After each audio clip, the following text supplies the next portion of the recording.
সম্মানিত দর্শক শ্রোতা, আসসালামু আলাইকুম। উসমান মেডিসিন সেন্টার ইউটিউব চ্যানেলে আপনাদেরকে আবারও স্বাগতম। আজকের ভিডিওতে আমি আপনাদেরকে মস্তিষ্ক বা স্নায়ুতান্ত্রিক সমস্যা, পেশির খিঁচুনি, মাংসপেশির ব্যথা বা বাত ব্যথা, শিরায় টান লাগা ইত্যাদি সমস্যার সমাধান অত্যন্ত ভালো একটি ট্যাবলেটের নাম, দাম, প্রস্তুতকারক কোম্পানির নাম, জেনেরিক নাম এবং এর খাওয়ার নিয়ম বা সাইড এফেক্টস বা পার্শ্ব প্রতিক্রিয়া সম্পর্কেও আলোচনা করব। তবে ভিডিওটি শুরু করার আগে আপনাদের প্রতি রিকোয়েস্ট, আপনি যদি আমার চ্যানেলে নতুন হন তাহলে অবশ্যই চ্যানেলটি সাবস্ক্রাইব করে লাইক, কমেন্টস, শেয়ার করবেন এবং বেল আইকনটি অন করে রাখবেন।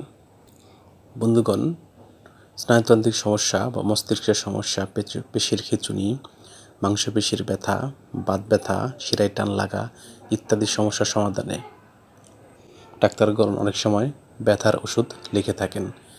যেহেতু ব্যথার ঔষধ ডাক্তার ছাড়া খাওয়া ঠিক নয়, তাই প্রত্যেকেই ব্যথার ওষুধ খাওয়ার পূর্বে অবশ্যই রেজিস্টার্ড চিকিৎসকের পরামর্শ নেবেন।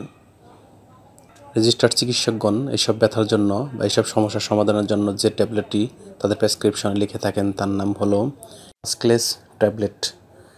এটির উৎপাদনকারী প্রতিষ্ঠানের নাম হচ্ছে এস্টে ফার্মা লিমিটেড এবং এই ট্যাবলেটের প্রতি পিসের দাম মাত্র 5 টাকা। এটি খাওয়ার নিয়ম শিশুদের ক্ষেত্রে অবশ্যই ডাক্তার দেখিয়ে খাওয়াতে হবে। অন্যদিকে প্রাপ্তবয়স্কদের ক্ষেত্রে 50 থেকে 150 মিলিগ্রামের করে ট্যাবলেট, প্রতিদিন একটি করে ট্যাবলেট দিনে 3 বার কিংবা ডাক্তারের পরামর্শ অনুযায়ী সেবন করতে পারবে।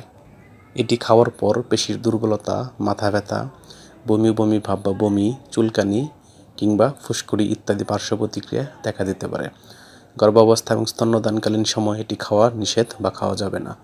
ওষুধটি আলো তাপ থেকে দূরে 30 ডিগ্রি সেন্টিগ্রেড তাপমাত্রার নিচে সংরক্ষণ করতে হবে এবং অবশ্যই শিশুদের হাতের নাগালের বাইরে রাখতে হবে। ধন্যবাদ।